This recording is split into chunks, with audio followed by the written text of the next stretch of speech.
महेंद्र आर्य भाई को ये कहना चाहता हूँ कि भाई अगर आप चोरी करते हो, सीना चोरी करते हो तो फिर ये गलत बात है। बंदा मैं एटीट्यूड में रहता है ना, बंदा क्या उखाड़ लेंगे, कोई ऐसा नहीं होता भाई। भी रिसेंट कंट्रोवर्सी चल रही है तो काफ़ी आपका भी नाम आ रहा है और भी कुछ लेजेंड सिंगर्स हैं उनका भी नाम आ रहा है।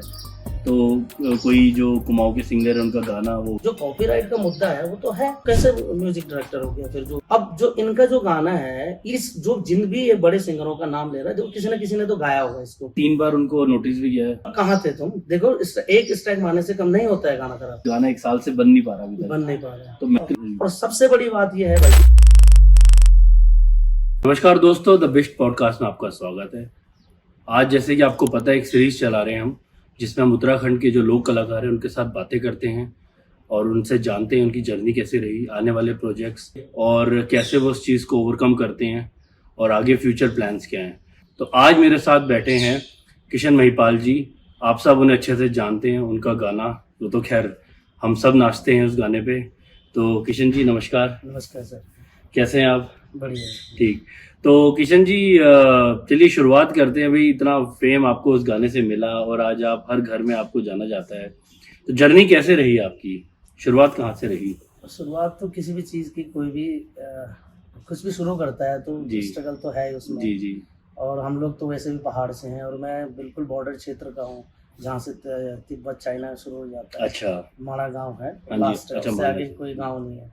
तो वहाँ का जनजीवन तो आप समझ सकते हैं कि बिल्कुल ही, बचपन में कैसे रहा होगा। अब तो चलो रोड भी चले गई, जब दादा लोग हुआ करते थे तब तो पैदल था। चमोली से, चमोली शहर है, वैसे डिस्ट्रिक्ट है चमोली नाम। तो एक शहर है चमोली, वहाँ से ऊपर रोड ही नहीं थी।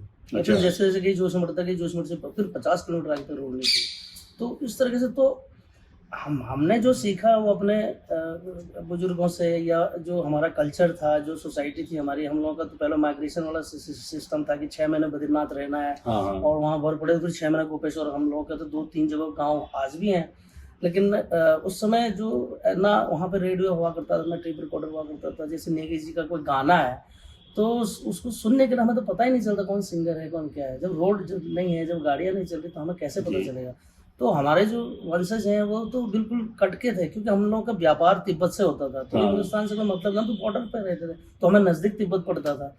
तो जैसे तैसे करके अब स्कूल पढ़ना शुरू हुआ, फिर हम लोग फिर स्कूलों में जाने लगे। हमारा जो जनरेशन धीरे धीरे बढ़ती गई, तो बस म्यूजिक तो आज भी नहीं है वहाँ गोपेश्वर में। चलो आज तो इतना है कि वहाँ पे जो बच्चे सीख रहे हैं वो लोग कर रहे हैं, वहाँ पे ट्यूशन दे रहे हैं, जो भी पढ़ा रहे हैं। लेकिन आज भी गवर्नमेंट की कोई ऐसी सुविधा नहीं है वहाँ पे कि कोई म्यूजिक का स्कूल हो या म्यूजिक टीचर हो वहाँ पे जो ऐसा। तो हमारे टाइम पे भी ऐसा कुछ नहीं था। हमने जो कुछ सीखा, जो हमारे जुड़ा छपेली, जो हमारे गांव में थड़िया चौकला करते थे, जो बुजुर्ग महिलाएं जेंट्स शादी बारात में इस तरह से मंगल दिवसों में, तो वही चीज़ सुना, वही चीज़ देखा, उसको इस प्लेटफॉर्म में लाना, डिजिटल प्लेटफॉर्म में लाना, उस समय कैसेट का माध्यम था, वहाँ तक लाना और बहुत भारी पड़ता था। अच्छा। उस समय एक एल्बम, मतलब मैंने जो पहली एल्बम निकाली 32-33 हज़ार रुपए में निकाली थी। कब निकाली थी आपने? 2000 में। अच्छा, 2 बड़ी बात थी। 32-33 हज़ार करने के लिए मैंने एक अपनी छोटी सी बाइक बेची और कई चीज़ें हम को करना पड़ा। लेकिन मेरे एक प्रोफेसर थे, मैं कॉलेज पढ़ रहा था, एमकॉम कर रहा था, तो वहाँ पे अकाउंटेंसी पढ़ाते थे, BP Srivastava ji, doctor BP Srivastava, Allahabad के थे। तो बद्रीनाथ में जब हम लोग काम कर रहे थे, तो दिहाड़ी मजदूरी कर रहे थे, तो उनकी नज़र पड़ी। तो किशन तो यहाँ क्या करना है? सर मेरा गाँव है, ये क्या कर रहा है? सर आजीविका के लिए तो कुछ तो करना ही है। वो अभी कॉलेज खुलेगा तो फिर हम तो फीस तो देनी है हमने। तो उन्होंने कहा मैं देता हूँ कि 30,000 रुपये, तो गाना निकाल, तो बहुत अच्छा गा, क्योंकि एनुअल फंक्शन में हम गाते थे। उन्होंने सुना है कि यार तू जो है अलग सा है। मैंने बहुतों को सुना है गढ़वाल में, लेकिन तू अलग सा है, तो मैं देता हूँ पैसे। तो वहाँ से फिर शुरू हुआ। तो फिर नेगी जी ने हाथ पकड़ लिया। अच्छा। नेगी जी ने सुना एक पहली एल्बम की 2 साल बाद। तो महिपाल मैं बोल रहा हूँ, नेगी जी मैं तो, अरे कौन नेगी बोल रहा है भाई? बड़ी बात है कि मैं बोल रहा हूँ, नरेंद्र नेगी। अजीब सा हो गया, घबराहट हो गया, हाथ ऐसा, यार क्या कैसे फोन है? मैंने कहा सर बताइए ऐसे। तो बोला हमारी एक कंपनी है, वहाँ आइए। और फिर दूसरे एल्बम हो जिया मैंने निकाली, वो भी चल पड़ा। तो धीरे धीरे उसी मेरे जितने भी कैसेट्स निकले, उसके बाद सीडी का दौर आया। और 2013-14 तक जो है मैं वहाँ हिमालयन फिल्म्स में गाता रहा। वो लकड़े जी, न्यूजीलैंड वाले लकड़े जी और नेगी जी साथ मिलकर उन्होंने बनाया था, तो उनका आशीर्वाद रहा तो चला। उसके बाद जो है ये पायरेसी हो गई शुरू। तो अभी उस दौर में देखे ना सर कितना स्ट्रगल करना पड़ता है। हम लोग जब कैसेट बेस जब स्टार्ट में निकाला तो एक टेप रिकॉर्डर किसी दोस्त ने खरीद के दिया मुझे 2-3 हज़ार का, फिलिप्स का। वो जो है गांव में जाते थे, सुनाते थे, सेल खरीदने के पैसे नहीं होते थे, तो जैसे 25 रुपए की कैसेट बिकी तो फिर सेल खरीदना है।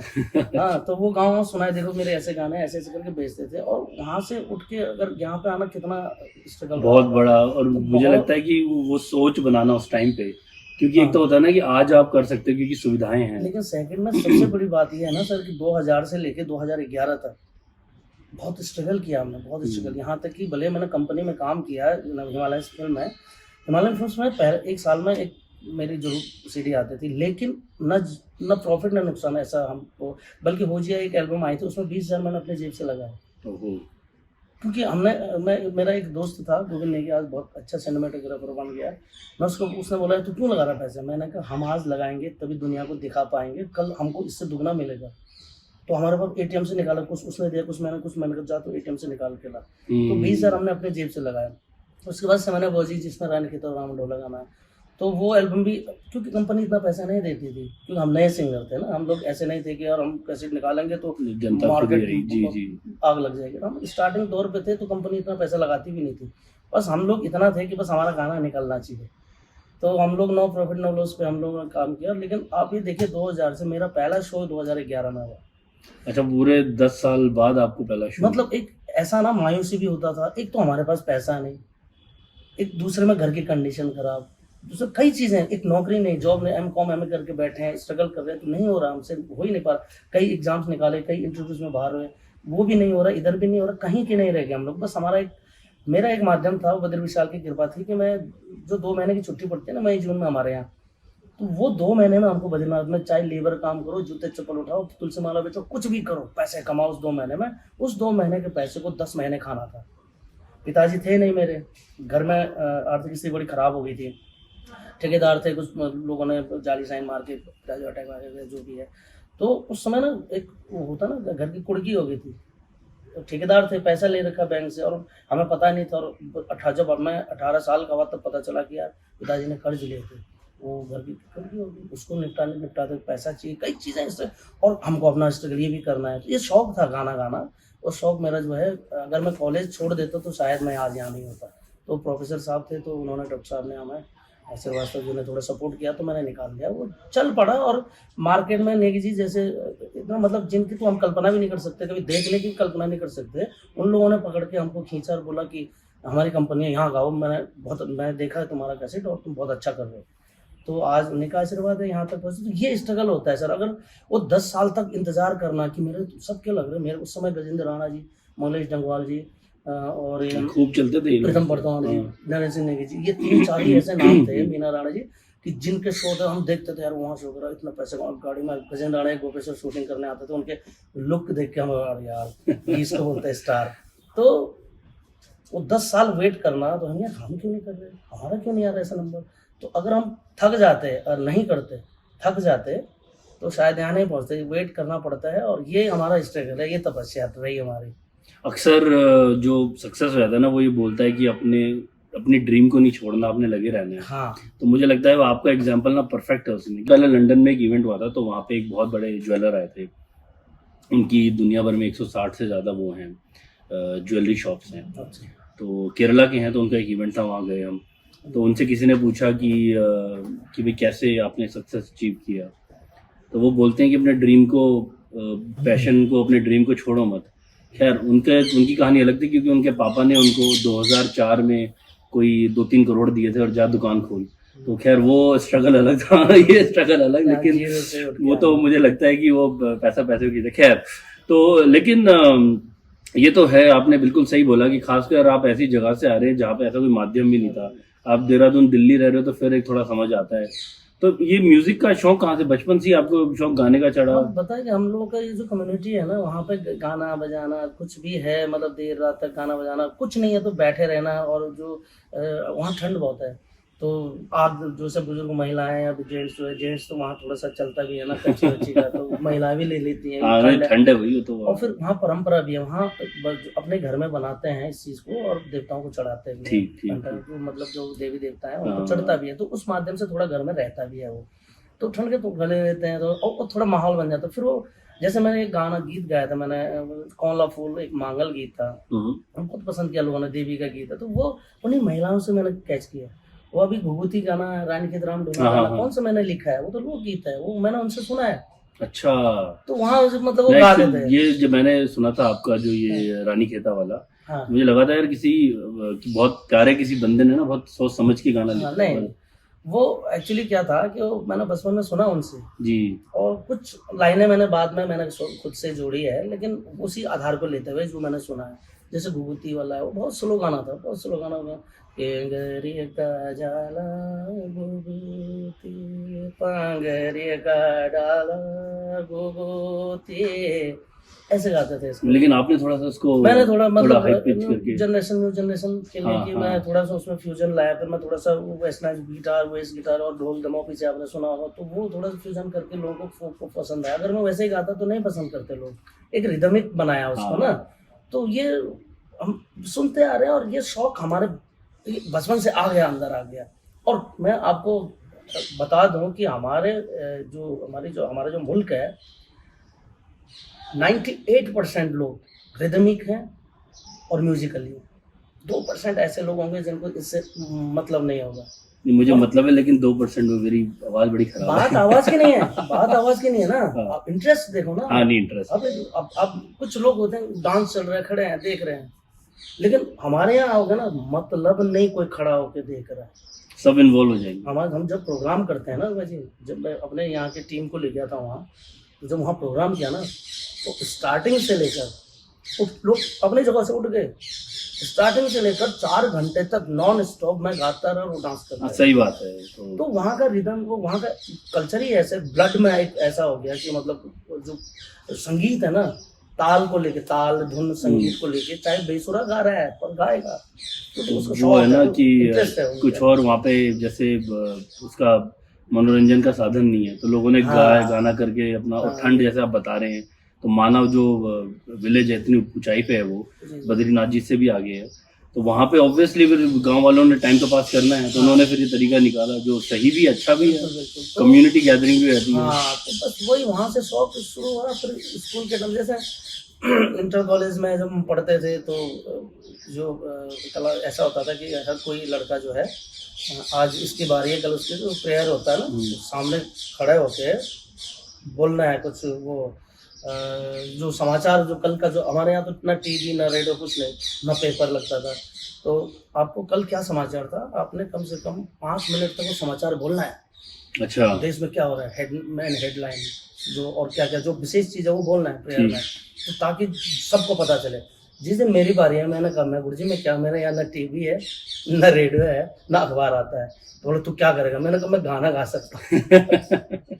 तो मैंने नेगी जी का एक गाना गाया, एक मछली उक मछली तक मछली, और ताले, वहां से मेरा शुरू हो गया। मतलब बच्चे ना, अरे यार भाई बहुत बढ़िया, कभी रामलीला में धकेल दे, और जबरदस्ती मेरा नाम लेते, रामलीला देखने गए और लड़के चले गए पीछे, मेरा नाम लेते, वही किसी में गाना, वहां से मंच से आ गया और वो धकेलते गए। तो ऐसे करते करते मैं पीजी कॉलेज तक पहुंचा, पीजी कॉलेज एनुअल फंक्शन, वहाँ तो प्राइज भी मिलता है फर्स्ट सेकंड ऐसे, तो मैं फर्स्ट आता था। फिर मुझे लगा कि कुछ करना चाहिए, फिर ये था कि मैं कैसे करूँ ना, रिकॉर्ड करने के लिए पैसे नहीं, तो वो वहाँ पे तो ये शौक जो है, वहाँ जो कहानी मैंने बताई, फिर जो है टीचर ने मेरी हेल्प करी। तो कहते हैं ना कि ना जाने किस रूप में नारायण मिल जाए, तो जैसे आपके श्रीवास्तव सर मिले, नेगी जी मिले। नेगी जी का तो खैर देखिए, मुझे नहीं लगता कि कोई ऐसा बंदा होगा जो उनके बारे में कुछ बोलता होगा, क्योंकि नेगेटिव बोलता होगा, क्योंकि उन्होंने एक चीज़, मैं अभी नेगी जी से भी मिला था तो उनको भी मैंने बोला कि एक चीज़ आपने बड़ा सही रखी हुई अपनी, कहते हैं ना इमेज, तो कुछ भी करके उन्होंने अपनी इमेज बड़ी कंट्रोल रखी हुई है कि वो कोई कंट्रोवर्सी नहीं, कुछ नहीं, तो वो बहुत बड़ी बात है, वो एक ऐसा व्यक्तित्व भी कर सकता है। खैर, तो मेरा क्वेश्चन आपसे अगला था, जो मैं जैसे मैं बड़ा पसंद करता हूँ लोक संगीत को, और भाई उत्तराखंड से आते हैं हम लोग, लेकिन 2-3 जनरेशन से हम लोग दिल्ली में हैं, पर ठीक है, रूट्स है हमारे, तो प्यार मोहब्बत है, और एक कहते हैं ना, एक इमोशनल अटैचमेंट तो है ही और रहेगी भी। तो फोक अच्छा लगता था, तो अब दिल्ली में रहते थे तो हमारे दादाजी कैसेट ला के सुनते थे गाने वाने, फिर पापा को भी शौक चढ़ा, फिर हम भी सुनते थे, हमें भी अच्छे लगते हैं। लेकिन मुझे ये भी लगता है कि अगर आप वैसे देखें कि आज से अगर आप 15-20 साल पहले देखे पंजाबी म्यूजिक, तो वो भी खेतों में 4-5 लोगों के साथ नाच करते थे और बहुत बहुत बेसिक गाने होते थे हाँ। उनके। आज देखो आप हाँ, कि वो मतलब लाखों करोड़ों खर्चते हैं गाने पे, और एक अलग ही उन्होंने फिर एक इंडस्ट्री बना दी। आज हर इंडस्ट्री फिल्म में बना दी। एक वो होती है, अब हरियाणवी भी देख लो आप। बिल्कुल। तो मुझे ये लेकिन हाँ ऑब्वियसली मैं एकदम से ये भी नहीं चाहता कि बिल्कुल फोक बंद हो जाए और सिर्फ पॉप चल रहा है। तो आपको ये प्रेरणा कहाँ से आई जो थोड़ा सा आपने फ्यूजन डाला, जैसे आपकी फ्यूजनड़िया वाला गाना आया था, तो उसमें बीट्स भी थी, उसमें ढोल दामू भी थे, तो उसमें आपने रैप भी करा है, उसमें आपने फोक भी गा दिया, फोक स्टाइल में भी गा दिया। तो ये कहाँ से आइडिया आया, कैसे, मतलब आपको ये नहीं लगा कि उत्तराखंड की जो ऑडियंस है वो थोड़ी सी टची है नहीं, पहाड़ों को मुझे लेके? जब मैं वो गीत बना रहा था बहुत लोग, मैं ईशान डोभाल का स्टूडियो वहाँ पे श्रीनगर में, जी जी। तो अच्छा काम कर रहा था उसमें। तो ये उन्होंने पांडवा ने कराया था ये? नहीं करा तो हमने ही है। अच्छा सुभाष पांडे जी हो गए अच्छा रिदम अच्छा पे अच्छा, में, अच्छा। और ये पांडवा जी वो sorry, ईशान डोभाल का उस समय स्टूडियो था। तो ये गाना शिव प्रसाद पोखरियाल जी का, स्वर्गीय शिव प्रसाद पोखरियाल जी, तो हमने बचपन में, मैं कहता ना, तो हमने कहीं रेडियो बाकर में सुना था, इफ ऑलरेडी तो देखी थी, वो उसी स्टाइल का था। तो जैसे तैसे वो दुकलान जी हमारे बहुत अच्छे वो हैं संगीतकार, मदन दुकलान जी बहुत जी, अच्छे लिखते हैं, उनके कई गीत मैंने गाए हुए हैं। तो मैंने उनको भेजी, मैंने कहा ये गीत किसका है और कहाँ से मुझे चाहिए, ये मैं उसको रिमिक्स करना चाहता हूँ। तो रिमिक्स में क्या होता है कि मैंने सुना था हिंदी गानों का रिमिक्स सुना था, रिपीट कोई चीज़ रिपीट होता है। तो मैंने ईशान भाई को बोला यार इसको वैसे नहीं, इसको ना थोड़ा रिमिक्स बनाएंगे, क्योंकि ये गाना तो ऑलरेडी किसी ने गाया है, मतलब रेडियो पे यूट्यूब में तो नहीं आया था, पर लोगों के जहन में है, कई लोगों के, पुराने लोगों के। तो मैंने कहा इसको रिमिक्स करेंगे तो कैसे करेंगे, तो बोला करेंगे इसका। मैंने कहा इसमें रिदम तो बजेगा, फिर पीछे मेरे को ना वेस्टर्नाइज भी चाहिए, क्योंकि आज की जो यूथ, जो पब्लिक जनरेशन आ रही है, उनको ना उस टाइप का, उनको रैप भी चाहिए। लेकिन हम रैप वैसे नहीं गाएंगे, हम रैप भी गाएंगे तो सलीके से गाएंगे, अपने गढ़वाली जैसे बोलते, छज्जम में बैठी के खूटी हल्कानी हाथ, तो मतलब थोड़ा सा उनको रैप भी ना लगे। और वैसे रैप मैंने इससे पहले भी गाया है भूगती वाले के गाने में। अच्छा हाँ, लेकिन वो ज़्यादा पॉपुलर नहीं हुआ, क्योंकि वो उसका रिदम सिंपल था। वो पैसा पैसा हाय रे पैसा वाला गाना था एक। फिर मैंने कहा क्या चाह रहा भाई, तो मैंने कहा यार ऐसा नहीं हो सकता कि क्यों लड़िया लड़िया लड़िया लड़िया, क्यों लड़िया लड़िया लड़िया, और इसमें इस टाइप का रोलिंग चाहिए, इस टाइप का, और बेस। अच्छा, मतलब आइडिया पूरा आप ही का था? हाँ, अच्छा करना था। लेकिन जब मैं ये कर रहा था तो बहुत कुछ लोग आते हैं स्टूडियो में, तो कई लोग आते हैं, भाई क्या कर रहा है तू, पागल हो रहा है तू, इतना अच्छा तेरे को पब्लिक सब एक्सेप्ट करती है कि कितना अच्छा फोक, घुघुती जैसा फोक गाता है, तू रणधीर राम ढोला जैसा तू गा रहा है, और तू ये क्या कर रहा है, और ऊपर से रैप भी कर रहा था। इमेज खराब हो जाएगी तेरी, मतलब जो करा तूने आज तक, इमेज तूने कमाया वो खत्म हो जाएगा। मैंने कहा एक्सपेरिमेंट है, नहीं चलेगा तो फिर दोबारा से वहाँ तो है ही करेंगे, नहीं चले क्या हो, एक साल तक लोग कहेंगे अच्छी क्या गाया। लेकिन जब तक एक्सपेरिमेंट नहीं करोगे तब तक आप एक ही चीज पता कैसे चलेगा, एक ही चीज कब तक, तुम खिचड़ी कब तक खिलाते रहोगे। थोड़ा सा कभी उसमें अगर खिचड़ी में तुमने थोड़ा सा पनीर डाल दिया, थोड़ा सा ये कर दिया, थोड़ा घी डाल दिया, तो टेस्ट अलग होगा, तो शायद चल जाए। भाई कर यार तो जो करता है। तो फिर ईशान भाई ने कहा फ्यों लड़िया अच्छा नहीं लग रहा, फिर उन्होंने किया, बोला उसके बाद तब गाना। तो वो ऐसे बैठ के सब चीज। अब वह रैप के बारे में, तो रैप करने को तो उन्होंने रैप आएगा तो, लेकिन रैप ना भाई से ईशान भाई को पता है 5 मिनट में लिखा था वहीं पे। अच्छा, 5 मिनट में वहीं पे ये लिखा हुआ है। और देखो कभी कभी ऐसा होता है ना कि आदमी जो है इतना जल्दी, और कभी कभी मेरे ऐसे गीत भी हैं जो 1 साल तक मैंने अभी तक पूरा नहीं किया, हो ही नहीं रहा पूरा। मैं जब भी बैठ रहा हूँ हो ही नहीं रहा। मैंने कई लेखकों को दे दिया, विशाल नेथानी जैसे लेखक, गणेश विरान जैसे लेखक, जो बड़े बड़े इंडस्ट्री नाम है जो लेखनी में जिनका नाम है, वो उन्होंने तक पूरा नहीं किया। बहुत हो गया, बहुत टाइम हो गया। तो समय से पहले, और कहते हैं ना नीति जब होती है, अब इस गाने को होना था तो बस ऐसे करते करते हो गया। और गाने में टाइम भी बहुत लगा। 2013 में हमने स्टार्ट किया ये गाना बनाना, और 2015 में मैंने रिलीज किया। तो 15-16 में आया था। और इस गाने में ईशान भाई से झगड़ा भी हो गया। मैं क्या कर रहा हूँ यार, तुम गाना ही नहीं दे रहे हो।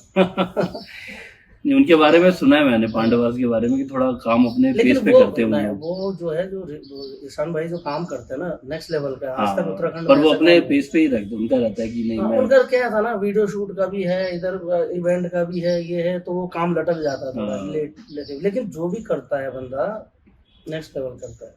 तो आपने जितना भी वो उसमें देखा है ना, तो ज्यादा से ज्यादा उन्हीं का आइडिया है उसमें। अच्छा, पर देखिए मतलब उस गाने ने ना सिर्फ पहाड़ी, हम्म, बल्कि मेरे कुछ नॉन पहाड़ी दोस्त हैं, वो भी उसको मतलब पसंद करते हैं उस गाने को। और आई थिंक साउथ में भी मैंने कोई वीडियो देखी थी यूट्यूब में, कोई शादी में कोई डांस कर रहे थे। हाँ मुझे मैसेज आते हैं ना जब उसमें यूट्यूब में, हाँ, तो बहुत दूर दूर से, बल्कि एक मलेशिया की किसी लेडी ने भी डाला था। बहुत बताओ। तो देखिए इस गाने को सुनो करके, उसने वहाँ पे प्रचार भी किया था। हाँ, और कश्मीर से, तमिलनाडु से, आसाम से, ऐसे ऐसे कि यार जो संगीत भी है की हमें कोई भाषा नहीं होती भाषा ना। नहीं है, तो हाँ, बस यहाँ से सुना जाता है संगीत। और उन्होंने ये देखा कि हम समझ में तो कुछ नहीं आ रहा, पर मजा और आ जो रहा है है। ये देखो फर्क था फ्यूजन का। तो अभी आगे भी कुछ ऐसे और प्रोजेक्ट्स हैं आपके पाइपलाइन में? है, प्रोजेक्ट्स पे काम चल ही रहा है, लेकिन मैं साल में एक ही काम करता हूँ बस। अभी एक तो थोड़ा सा इंडस्ट्री भी कुछ अलग से ही हो गया ना, अभी अभी धीरे धीरे चलते हैं, अभी पता नहीं कहाँ मौसम जाएगा। तो थोड़ा सा बहुत श्रोता भी चेंज हो गए। देखो अब जब तक हम थे, जब हमारे श्रोता थे, आज वो श्रोता जो है बुजुर्ग हो चुके हैं। नहीं और तो जो न्यू जनरेशन आ रही है ना, उनको थोड़ा नयापन चाहिए। उनको ना नयापन चाहिए, वो हम लोग कर नहीं पा रहे हैं। या मतलब वो छिचोरापन कहते हैं ना, जिसे ऐसे रिदम या ऐसे गीत लाए, कुल लड़कियों के नाम पे ही गीत बनाए, या नहीं कुछ वो तो यही, फिर वो तो सूट भी नहीं करेगा ना हाँ आपकी बात डिजिटल से। डिजिटल डिजिटल हाँ। डिजिटल यही चल रहा है आजकल। तो अब हम लोगों का ना, जो हम लोग मीठा गाते हैं, मतलब हमको मीठा गाना पसंद है, तो फोक मीठा होता है, और मीठा गाना डिजिटल डिजिटल डिजिटल जिसमें नहीं होता, वो धिंग धिंग तो धिंग करता है, धिंग धिंग तो हमारा जो फोक है हम लोग वैसे गाना चाहते हैं, और वैसा हम गा रहे हैं तो पसंद नहीं कर रहे। इसी के लिए तो कहते हैं ना कि थोड़ा सा ट्विस्ट करना चाहिए। करना चाहिए, हाँ। बिल्कुल परिवर्तन करना चाहिए। तो आपका इसने काफी वो करा, आई थिंक मील का पत्थर साबित हुआ आपके करियर में ये काफी। हाँ काफी। तो अब बात करते हैं उस पे जो भी रिसेंट कंट्रोवर्सी चल रही है, तो काफी आपका भी नाम आ रहा है, और भी कुछ लेजेंड सिंगर्स हैं उनका भी नाम आ रहा है। तो कोई जो कुमाऊं के सिंगर है उनका गाना वो हो गया, लेकिन पता लगा कि वो ऑलरेडी उनका गाना किसी और का कॉपीराइटेड था। तो क्या क्या लगता है आपको, क्योंकि आपका भी नाम उसमें आ रहा है, कोई डायरेक्टली ले रहा है, कोई इनडायरेक्टली ले रहा है? नहीं नहीं, वो देखिए नाम ले रहे, यहाँ के लोगों का ना कुछ सोच मतलब अलग है। जिस चीज़ के बारे में पता नहीं है, आप उस चीज़ के बारे में इतना फेंक के बोलते हैं कि ठीक है। देखो भाई जी, हमें भी इतना साल हो गया, हम इस इंडस्ट्री में इतना साल, 24 साल तो मुझे हो ही गया। मैंने ऐसा गाना, मतलब इस टाइप का गाना जो वर्ल्ड लेवल पे जा रहा है, तो दुख तो इस बात का भी होता है, उत्तराखंड का एक ऐसा गाना है जो next वर्ल्ड level वाइड पे- हो गया। वहाँ पहुँच गया। कहीं भी जाएंगे कि तो बोले उत्तराखंडी म्यूजिक वाले हैं भाई हम लोग, कि वो गाना ऐसे, तो कोई भी चीज़ होता ना, देखा वो गाना वो हमारे यहाँ का है। ये तो फिर अब अच्छा है, ये तो हमें अच्छा लग रहा था, लेकिन हट गया तो अब ये लग, अरे यार एक ऐसा गाना चला गया। लेकिन जो कॉपीराइट का मुद्दा है वो तो है, एक्ट तो है। संविधान में है तो भाई। कहीं ना कहीं यूट्यूब इतना बड़ा वो है, क्या कह सकते हैं कि देखिए उसमें ना अरबों खरबों लोगों ने ऐसे कर रखा है कि आज तो हर दूसरे बंदे का यूट्यूब चैनल है। तो यूट्यूब चैनल कभी ऐसे नहीं हटाता किसी चीज को। मेरा चैनल भी एक बार हैक हुआ था, फिर वापस दे दिया यूट्यूब ने। हाँ, आपका हैक हुआ था। पूरा मेरा तो पूरा चैनल ही डिलीट हो गया था, इनका तो गाना गया। लेकिन वो कॉपीराइट का मुद्दा नहीं था, वो कुछ और था। लेकिन कॉपीराइट देखिए, आप बॉलीवुड में देखिए कॉपीराइट अब छोटे, हाँ या तो आप अगर मास्टरिंग तो चलती रहती है। देखो हमारे यहाँ, हम तो गढ़वाल में नहीं करते हैं, कोई कॉपीराइट नहीं करता है। देखिए मेरे गाने भी बहुतों ने गाए हैं। हे रूड़ी एक गाना है, हे रूड़ी में जाजा रूड़ी, हे दीपा करके किसी ने गाया है। अच्छा। संगीता में फोन करो, कई लोगों ने गाए हैं। करिश्मा शाह ने भी थोड़ा सा गा दिया, हमने तो कॉपीराइट नहीं मारा उन पे। क्यों यार, अपना गाना चल रहा है, हमारा गाना गा रहे हैं, तो कोई नया बंदा गा रहा है। अब देखो एक पुराने बंदे ने भी मेरा गाना गाया था कॉपी, वो क्या बोलते, फौजी ललित मोहन जोशी, अच्छा। हे दीपा में, वो मुझसे पहले के सीनियर आर्टिस्ट। लेकिन हमने इसलिए नहीं मारा, उन बंदों से हमारा मेल ताल बड़ा अच्छा है। उन्होंने पूछा भी नहीं कि किशन भाई हम ये गाना गा रहे हैं, लेकिन कोई नहीं, गाने तो यार अपना बंदा है, क्यों पड़े बंदा है। सही बात है। है ना। मैंने देखिए इंदर आर्य का एक गाना आया था, नजर न लगे टिकड़ी, वो भी मेरे गाने की धुन कर, नहीं फुलिया पैया सो तिमला फुली गया वो है। अरे मैं चुप रहा, मैंने कहा कोई नहीं, गा रहा है। लेकिन इस बंदे ने एक बार क्या किया, फेसबुक में डाल दिया कि मेरे गीत कोई ना गाए स्टेज में, वरना मैं केस कर दूंगा। अच्छा। वो जब मैंने सुना तो मेरे को बहुत बेकार लगा। मैं कहा एक तो तुम चोरी करते हो, ऊपर से सीना चोरी कर रहे हो। तो यही नहीं, मतलब इस इन बंदों का देखो, मैं उस सिंगर को वो नहीं कर रहा हूँ, चल रहा है बहुत अच्छी बात है, बहुत अच्छे गाने हैं, लेकिन आप जब किसी का ले रहे कॉपी कर रहे हो, कम से कम पूछ तो लो आप। पूछ लो और दूसरों को भी लेने दो। और आप अपने अकड़ में हो और ऊपर से बोल रहे हो मेरे गीत कोई ना गाए। तुम हैं गीत तुम्हारे, कहा तुम दूसरों के गीत खा रहे हो। उनका वो बोल हीरा बोल भी तो शायद कोई आसामी सॉन्ग आसामी सॉन्ग है उनका, लगभग सभी सॉन्ग कहीं ना कहीं किसी न किसी गीत से मिलते हैं। तो इससे ठीक है, किसी ने नहीं मारा वो बात अलग है। मैंने तो इसलिए रिट्रीव कर दिया था उनका गाना, मैंने मारा था, उनको बोला था कि मैंने मारा। उसके बाद किसी फौजी का निकला बगडवाल म्यूजिक, तो हम लोग आर्मी वालों की इज्जत करते हैं, तो उसने बोला भैया कि यार मैं कहाँ से तुम्हें पैसे दूं यार। मैंने पैसे भी नहीं मांगे, मैंने कहा या तो ऐसा करो भाई, जो भी गीत है भाई तुम 50 तुम रखो, 50 मुझे दो, क्योंकि म्यूजिक मेरा है, तुम मेरा है। हमारे यहाँ थोड़ी गलत फहमी है हमारे इंडस्ट्री में कि जो कीबोर्ड बजाता है या जो रिकॉर्डिस्ट है उसको म्यूजिक डायरेक्टर बोल देते हैं। वो म्यूजिक डायरेक्टर नहीं होता है। जो धुन बचा तो बेचारा हारमोनियम पे महीनों प्रैक्टिस करके धुन निकाल के करता है, तो वो कैसे म्यूजिक डायरेक्टर हो गया फिर? जो कि म्यूजिक डायरेक्टर वो जो कंपोज करता है, जो धुन बनाता है, वो म्यूजिक डायरेक्टर है। तो यहाँ पे थोड़ी सी गलत फहमी है। तो मैंने यही बोला, मैंने कहा बगडवाल जी ऐसे है, आप आर्मी वाले हो, मुझे कुछ नहीं चाहिए, हम आपको इज्जत करते हैं आर्मी वालों की। आप जो है कम से कम जिसका धुन है उसको क्रेडिट तो दो, आप म्यूजिक में मेरा नाम लिख दो, उसमें क्या जा रहा है। तो उन्होंने ऐसे ही किया और उसके बाद मैंने गाना दे दिया। मैंने ऐसा नहीं, मुझे ऐसा नहीं कि अब वो मिलियन में खा रहे तो मुझे थोड़ी चाहिए पैसा। तो ठीक है यार, अपना पहाड़ी का बंदा खा रहा है, अगर मेरे गीत की धुन पे खा रहा है तो अच्छी बात है, लेकिन आप ना पूछ लिया करो, किसी की कॉपी कर रहे हो या फिर अपने अकड़ में मत रहो। वैसे तो यार बच्चे स्टेज शो करते हैं कोई स्कूल कॉलेजों में, तो गाने गा ही लेते हैं लोग। आज की डेट में तो नहीं हो सकता। आज की डेट में आपके बच्चे अगर मेरे फ्योलरिया पे डांस करेंगे और उसको यूट्यूब में डाल देंगे तो यूट्यूब ऑलरेडी ऑटोमेटिकली वो जो ऑडियो डिस्ट्रीब्यूशन वाले वो डाल देंगे, कॉपीराइट डाल देंगे। तो आप क्या कर सकते हो उसका? आप थोड़ी बोलो किसान महिपाल ने कॉपीराइट मार देंगे। सही बात है। सेकंड में जो हमारा नाम आ रहा है, जो कह रहे हैं कि बड़े सिंगर है, कौन है बड़े सिंगर? वो किसी, मैं आपको अंदर की बात बता, तो किसी बड़े सिंगर ने नहीं, किसी कंपनी ने मारा है, स्ट्राइक मारा है उनको। अच्छा, स्ट्राइक पता नहीं क्या उनका आपस का द्वेष था, क्या था, किसी कंपनी ने उनको स्ट्राइक मारा है। और इस बंदे की ना आदत ठीक नहीं, हर किसी से लड़ता झगड़ता रहता है। मतलब मैं तो साफ बोलता हूँ, क्योंकि मैं तो ऐसा नहीं, मैं साफ बोल रहा हूँ, बंद एक एटीट्यूड होना चाहिए आदमी का। तो एटीट्यूड इतना भी नहीं होना चाहिए यार, इस लेवल पे नहीं होना चाहिए ना। और मैंने अभी उदाहरण दिया, कई लोगों ने हमारे गीत गाए हैं, ललित भाई हमसे सीनियर है, लेकिन वो बंदा कितना मिलनसार है, अच्छा बंदा है, क्यों मारेंगे यार कॉपीराइट किसी पे? मेरी भी उनसे कई बार बात हुई तो बहुत अच्छे से बहुत अच्छा बंदा है, बहुत ग्रेट बंदा है, जितेंद्र तोमक्याल है, बहुत अच्छा। बल्कि जितेंद्र तोमक्याल ने मेरे गाने वो धुन पे शूट मैंने ही किया उसको तो इसी को तो भागीदारी बोलते हैं। डायरेक्शन से लेकर एडिट से लेकर और वीडियोग्राफी तक मैंने किया उसको। बताओ, मेरा ही कॉपी गाना मैं ही शूट कर रहा हूँ। तो ये हमने तो उन पे कॉपीराइट नहीं मारा था, लेकिन भाई बंदे, लेकिन अगर आप चोरी करते हो, सीना चोरी करते हो, तो फिर ये गलत बात है। अब आप जाने में अगर मैं बाई चांस आपका कोई गाना है, मैं कहीं गा रहा हूँ, तो आप ही की प्रमोशन हो रही है इनडायरेक्टली, फिर डीजे में गाने बजते हैं, तो टेक्निकली तो आप कहीं बजा नहीं सकते गाने, क्योंकि जो एज पर लॉ होता है कि आपका गाना परमिशन लेके ही बजा सकते हैं किसी डीजे में भी। लेकिन आपको पता कैसी चलती है। नहीं, अब देखिए भाजी, हमारे इंडस्ट्री में कॉपीराइट भी अगर मैंने क्लेम कर दिया तो कितना देगा बंदा?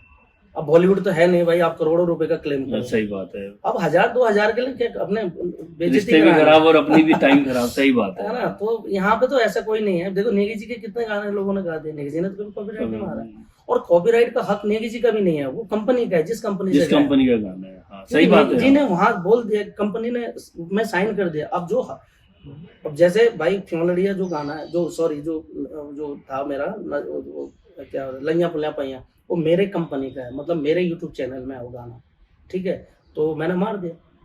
अब जो इनका जो गाना है, ये किस कंपनी ने मारा? जो जिस धुन में जो जिन भी ये बड़े सिंगरों का नाम ले रहा है, जो किसी न किसी ने तो गाया होगा इसको। उन्होंने अपने लिए उस समय तो कंपनी नहीं थी। ये पुरानी धुन है, कोई बहुत पुरानी। उस समय टी सीरीज, छंदा, नीलम कैसेट्स, ये रामा कैसेट्स ये होते थे। अब इन्हें अब कोई मैं नहीं मार सकता ना, मैं कंपनी वाले ही मारेंगे। अब कैसे मार सकता कोई? अब देखिए, माना मैं किसी टी सीरीज के सिंगर या रामा कंपनी के सिंगर या जो भी है, तो सिंगर नहीं मार सकता, सिंगर का हक ही नहीं है वो। सही बात है, तो कंपनी की है। और सबसे बड़ी बात यह है भाई जी, मैं इंदर आर्य भाई को ये कहना चाहता हूँ कि भाई जिसने कॉपीराइट मारा है ना, तो वो जिस कंपनी में आपका गाना है, तो उसको पहले तो मेल चला गया होगा। उस मेल में साफ बता देते हैं किस कंपनी ने आपको क्लेम किया है। ये भी सुना है 3 बार उनको नोटिस भी गया है जो तब उन्होंने कहाँ थे किया। तुम? तब कहाँ थे तुम? देखो एक स्ट्राइक मारने से कम नहीं होता है गाना खराब। पहला स्ट्राइक, दूसरा स्ट्राइक, 3 अगर स्ट्राइक पड़ गए और तो फिर खाना तब सही बात है, वो बताता है नोटिस पहले ऐसे नहीं होता है। कंपनी यूट्यूब इतना बड़ा चैनल वो है, एक माध्यम है, एक सर्कल है पूरा, एक जो भी वो कंपनी है, तो वो ऐसे नहीं किसी को ऐसे नहीं कर सकते, उस पर तो केस हो जाएगा। पहले नोटिस देते हैं वो मेल पे, फिर स्ट्राइक मारते हैं, फिर दूसरा स्ट्राइक मारते हैं, तीसरा स्ट्राइक मारते हैं। तो तब तक कहाँ थे आप गाना गायब होने तक? उसी समय आप फेसबुक पे आ जाते लाइव, बोलते भाई मेरे पे स्ट्राइक मारा जा रहा है। तो शायद कोई आपका अच्छा चाहने वाला बात करता है, अरे भाई यार क्यों मार रहा है यार ये, तो शायद वहीं मसला सुलझ जाता है। नहीं सही में वो YouTube आपको नोटिस देता है 2-3, कोई भी जवाब आपको पुलिस पकड़ के ले जाती है, उससे पहले आपको नोटिस आता है। हाँ। ऐसा थोड़ी कि कोई पकड़ के आपको लेके जाए। तो सुनने में आया था कि उन्होंने नोटिस इग्नोर करे और फिर वो बंदा मैं एटीट्यूड में रहता है ना, बंदा क्या उखाड़ लेंगे, कोई ऐसा नहीं होता भाई। कॉपीराइट मतलब कॉपीराइट क्या, किसी भी कोई चुच्चा मुच्चा आदमी कोई कॉपीराइट मार के किसी गाने पे, मेरे गाने पे कोई मार के चला जाएगा क्या? ऐसा थोड़ी ना, किसने मारा है और यूट्यूब ने उसको सब बताते हैं, यूट्यूब बताता है कहीं ना कहीं। तो गलती आपकी, उसको एक्सेप्ट करो ना, आप सॉरी बोलो, उसको बोलो यार हो गया आपका, रिट्रीव हो जाए, गाना हटा थोड़ी, गाना अभी हटा। हम भी कुछ वीडियो डालते हैं तो उसमें कहीं भी जैसे कोई म्यूजिक है पीछे, तो यूट्यूब बताता है कि ये इस सिंगर का, इस कंपनी का है। हाँ। तो क्रेडिट दो या इस गाने की म्यूजिक हटाओ, जो भी मतलब होता है। नहीं, हटाने को भी नहीं बोलता है, पर क्रेडिट तो बोलते ही है वो। यूट्यूब बोलता है क्रेडिट भी मत दो, लेकिन आप अगर यूज कर रहे तो ठीक है, पैसा भी नहीं लेकिन मिलेगा, इसका पैसा ना उसको जाएगा जिसका है, जो कि सही भी है। हाँ। क्योंकि मेहनत तो अगले की है ना यार। गाना बनाने में कोई ऐसा तो है नहीं कि आज कहते हैं ना कि अभी खड़े खड़े आपने पूरा गाना बना दिया। अब जैसे आप कह रहे हो कि कुछ गाना 1 साल से बन नहीं पा रहा, बन नहीं पा रहा, तो मेहनत तो है ही। उसपे तो कहीं ना कहीं मैं बैठ रहा हूँ, कुछ ना कुछ अकल को मैं उस धुन बना के कर दूं और तीसरा गा के मतलब हल भी लगाऊं मैं, बीज भी बोऊं और लास्ट में फसल तुम काट के ले जाओ। सही बात है। देखो वैसे ही हमारी उत्तराखंडी इंडस्ट्री इतनी छोटी है और मैं जिस सिंगर से बात करता हूँ तो हर किसी ने कि वो, क्योंकि माध्यम तो अब आए ना, ये पहले तो कैसेट थी, वो कैसेट बेचनी पड़ती थी, तो यूट्यूब के हर कोई फ्री में देख रहा है, तो काइंड ऑफ कहते हैं ना इजी हो गया। हमारा छोटा सा एक इंडस्ट्री है, इतने से भी एक परिवार है, और मैं कहता हूँ अगर आप किसी की कॉपी कर रहे हो तो आप बोलो ना। सही बात है, बोलो उनको भैया यार मैं थोड़ा सा इतने सी धुन आपकी मिल रही, चलेगा? अरे चलेगा, दौड़ेगा, जाओ, कभी जिंदगी में कोई कॉपीराइट नहीं मारेगा। सही बात है, तो प्यार मोहब्बत से करो। आप चुपचाप करके निकल जाते हो, ऊपर से उसी को हड़का भी रहे हो, तो वो गलत है, तो फिर वो तो एक्शन लेगा ना। नहीं बात सही है, ये तो है ही। वो कहते हैं ना कि पेड़ जितना फलदार होता है उतना झुकता है, तो ये तो है। तो आगे अभी आपके कैसे, मतलब क्या देखते हो आप उत्तराखंडी म्यूजिक को? क्योंकि अब धीरे धीरे फोक जो है वो कम होता जा रहा है, क्योंकि अब नए नए लड़के आ रहे हैं, तो वो बड़ा बीट्स और रैपिंग कर रहे हैं। फोक सुनने वाले नहीं रह गए ना, कुछ यहाँ पे जो है कुछ बोलने वाले लोग रह गए, मतलब समझने वाले। और आप देखो ना, कुछ भी आप पोस्ट करते हो आपको इतने गंदे गंदे कमेंट आते हैं ना। मैं परसों बॉम्बे प्रोग्राम में गया था, तो मुझे मजा आ रहा था, मैं घुघुती गाने पे मैं डांस करने लगा वहाँ पे, शायद आपने देखा नहीं। नहीं, मैं आपकी पोस्ट, तो मैं लहरों में मैंने कहा यार वीडियो बना, मेरा नाचने का मन कर रहा है और घुघुती गाना लगा, तो उसको मैंने पोस्ट किया। नीचे से कमेंट आता, भाई घुघुती से बाहर तो निकल। तो मतलब क्या सोच है यार बंदे की। बोलो घुघुती मेरा अपना बच्चा है, कैसे बाहर निकलूं? घुघुती यार ये किया है, ये आदमी घुघुती से बाहर ही नहीं निकलता है। अरे क्या आदमी है यार। ऐसा होता है ना कि लूजर्स के पास कुछ होता नहीं करने को, तो तब तो थोड़ा माध्यम और आसान नहीं हो गया। क्योंकि अब जैसे पहले आपको कैसेट में 8 गाने चाहिए होते थे, अब एक वही तो रोना हो गया, वही तो नहीं होना चाहिए था। अच्छा, अब मैं आपको बताता हूँ, जब 8 गाने आते थे तब आदमी भजन भी गाता था, उन 8 में से एक भजन भी होता था, एक सैड, एक गजल टाइप का होता था, एक रोमांटिक गाना होता, एक डीजे टाइप का भी गाना होता, तो एक कॉम्बो होता था। आज एक गाना निकल रहा है तो आदमी सिर्फ डीजे निकाल रहा है। आपको गजल सुनने को नहीं मिलेगा, आपको भजन सुनने को नहीं मिल रहा। और आदमी भजन निकाल भी रहा है तो सिर्फ डीजे वाला निकाल रहा है, डिच्चा डिच्चा डिच्चा डिच्चा। तो भजन भी जब डिच्चा डिच्चा होने लग गया फिर तो ये सब अब क्या करें। अब मैं हूँ, अब मैं भी भजन निकाल रहा हूँ डिच्चा डिच्चा। अब कल यार किशन महिपाल देखो यार क्या डिच्चा डिच्चा कर। अगर मैंने एक घाघरा निकाला गाना, छोरी तेरो घाघरा, वो गाना बहुत चला वो भी, लेकिन आप कमेंट देखो ना क्या हो गया इस आदमी को, क्या गा रहा है, फिल्मी जैसा गाना गा रहा है। पर वो कहते हैं ना कि जैसे वो कहते हैं ना कि जैसे ज्यादा कमेंट, लेकिन वो भी तो चैनल की पॉपुलैरिटी करता है, एंगेजमेंट करता है, तो बढ़िया है, अच्छा है। तो आदमी का उत्साह खत्म होता है ना। नहीं, आप demotivate आप होते हैं अच्छे ना। कमेंट देखो ना। नहीं भाई जी, मैं और सिंगरों जैसा ना, मेरा ढांचा अलग है, मेरे सोचने का शक्ति अलग हाँ, है, मेरा माइंड अलग है। सही बात। मैं परेशान होता हूँ, मैं फ्रस्ट्रेट होता हूँ, मैं डिमोटिवेट होता हूँ, और मेरा फिर काम करने का मन नहीं करता जब ऐसे कमेंट्स देखता हूँ। नहीं, बात सही है। देखिए, एक सिंगर को एक म्यूजिक बनाने में अगर अभी भी कोई एक धुन भी बनानी होगी ना, चाहे 10 सेकंड की, तो ऐसा नहीं है अभी 1 सेकंड में बन जाएगी। उसमें भी हो सकता है कि सालों लग जाएं या महीने लग जाएं। कई बार तो महीनों कई चीजें ऐसे निकल के आ जाती हाँ, हैं। तो ऐसा ना किया करें प्लीज, क्योंकि आप मोटिवेशन डाउन करते हो। तो फिर सिंगर अगर गाने छोड़ देंगे तो फिर किस चीज में नाचोगे आप, और फिर कहोगे कि हमारे गाने नहीं आते। तो ये तो खैर है किशन भाई, ये तो बड़ी मतलब एक विकट समस्या है। लेकिन मुझे ऐसा लगता है कि अब आने वाले टाइम में थोड़ा सा जैसे क्योंकि आप लोगों ने शुरू कर दिया एक वो ट्रेंड ना फ्यूजन का, तो अब कुछ लड़के हैं, वो नए लड़के हैं, वो अपना बिल्कुल रैप गाते हैं और बिल्कुल वेस्टर्नाइज कर दिया उन्होंने उत्तराखंडी। इन अ सेंस ठीक है, क्योंकि बहुत सारे लोग सुनते भी हैं। अब जैसे कि एक ग्रुप है, पता नहीं मैं सही नाम ले रहा हूँ नहीं, डकैत करके ग्रुप है, उन्होंने भी एक गाना निकाला। तो वो प्रियंका मेहर ने बोला कि इसको उत्तराखंड का एंथम घोषित कर दो। मतलब वो है बहुत जबरदस्त बनाया वो। तो मैंने जब वो सुना, मैंने कहा यार ये ना कहीं सुना हुआ गाना है। तो मैं कभी दिमाग में, मैंने कहा यार हो सकता है, होता है ना कई बार डेजा वू हो जाता है। तो पर वो मैं बार बार मेरे दिमाग में ना वो क्लिक कर रहा था कि यार ये गाना ना कहीं सुना है। मेरे को एकदम याद आया कि एक ग्रुप है अमेरिका का, उन्होंने वो गाना गाया है और डिट्टो कॉपी। सिर्फ क्या करा उन्होंने वो हटा के इंग्लिश वर्ड, गढ़वाली वर्ड डाल दिए और वो बन गया उनका डकैत गाना। अच्छा। तो लेकिन हिट हो गया वो भी। अब लड़के हिट हो गए, उनके 2-3 आ गए। ऐसे ही है कि जो देखो, कोई भी चीज म्यूजिक के मामले में ना, कोई भी चीज अगर हिट होता है तो उसमें सबसे बड़ा हाथ होता है यूथ जनरेशन का, जो आने वाली पीढ़ी है उनका। क्योंकि वही लोग, किसी भी सिंगर का, हमारे यहाँ पे भी किसी सिंगर को अगर हिट करता है कोई, तो वो यूथ ही है। तो अब यूथ को जब फोक पसंद नहीं आ रहा, तो यूथ को अगर वही जो आप कह रहे हो उस टाइप का गाना पसंद आ रहा, तो फिर फोक तो रहेगा नहीं ना। नेगी जी के गाने भी उस जमाने के यूथों ने करा, क्योंकि वो पहाड़ों से निकले नौकरी करते थे। तो नेगी जी के गानों में वो पहाड़ों की वो दीदी बातें, तो उनको ऐसा लगता था कि यार हम पहुंच गए वापस वहाँ।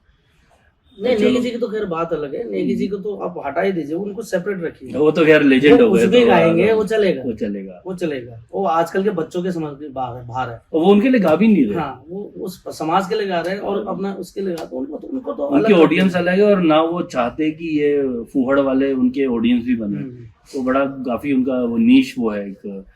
तो चलो बढ़िया किशन भाई, काफी मजा आया आपसे बात करी बहुत, और आपने कंट्रोवर्सी पे अच्छी क्लैरिफिकेशन में दी। होपफुली चीजें सेटल होंगी और सब उत्तराखंडी सिंगर आप आपस में मिलके काम करेंगे। एंड ऑफ द डे हमको उत्तराखंड को ऊपर बढ़ाना है ना। तो अकेला तो कोई क्या चलता है, सबके साथ ही चला जाता है। तो किशन भाई बहुत बहुत धन्यवाद, आपने समय निकाला। और मिलते हैं, फिर बात करते हैं। आप लोग भी जुड़े रहिए और प्लीज जरूर बताइएगा अगले किस सिंगर से आप मिलना चाहते हैं। द बिस्ट प्रैक्टिस में आपका स्वागत था। धन्यवाद।